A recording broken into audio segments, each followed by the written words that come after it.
آج بہت سارے لوگ ہیں ہم سے پوچھتے ہیں کہ مولانا ہم آل محمد کو مانتے ہیں، اس کے باوجود ہم تکلیفوں میں کیوں ہیں؟ یہ سوال چلے امام جعفر صادق علیہ السلام سے بھی کیا گیا تھا۔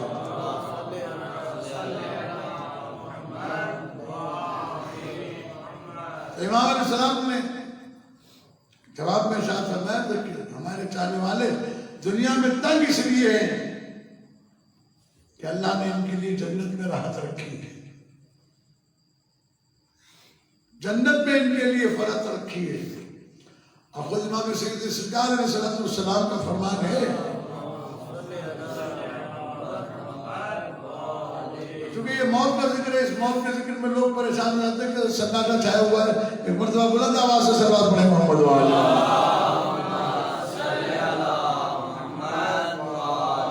کبھی کبھی اس طریقے سے بھی سنا کریں تاکہ اب عقیدے اور ایمان کو مضبوط کریں۔ میرے آپ کے طور سے امام ارشاد فرماتے ہیں ما خلق اللہ الراحة للدنیا ولا لأہل الدنیا، اللہ نے دنیا اور اہل دنیا کے لیے راحت خلق ہی نہیں کی۔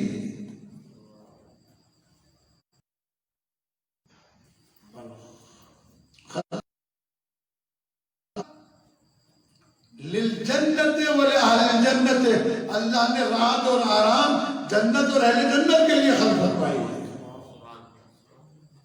وہاں کسی قسم کی کوئی تکلیف مومن کو نہیں ہوگی، وہاں کسی قسم کی اذیت نہیں ہوگی، وہاں کسی قسم کا کوئی ہنگامہ نہیں ہوگا۔ تو جو لوگ اہل ایمان ہیں، دنیا میں چھٹے امام جعفر صادق علیہ السلام تشریف لے جا رہے تھے تو امام کا گھوڑا چاندی کے زیور سے برستا تھا، لباس اچھا پہنا ہوا تھا۔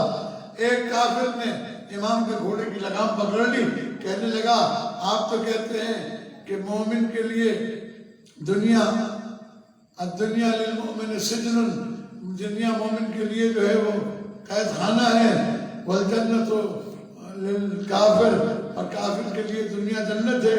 تو میں دیکھتا ہوں کہ یہ جو دنیا میرے پاس نہ اتنا اچھا گھوڑا ہے نہ اتنا اچھا لباس ہے، اور آپ دیکھیں آپ کے پاس کتنا اچھا لباس ہے۔ تو امام نے فرمایا کہ اگر تو آخرت میں ہمارا درجہ دیکھ لے تو واقعی سمجھے گا کہ ہم یہاں زندان کے اندر ہیں، اور اگر تو اپنا مقام آخرت میں دیکھ لے تو واقعی اس وقت جنت کے اندر ہے۔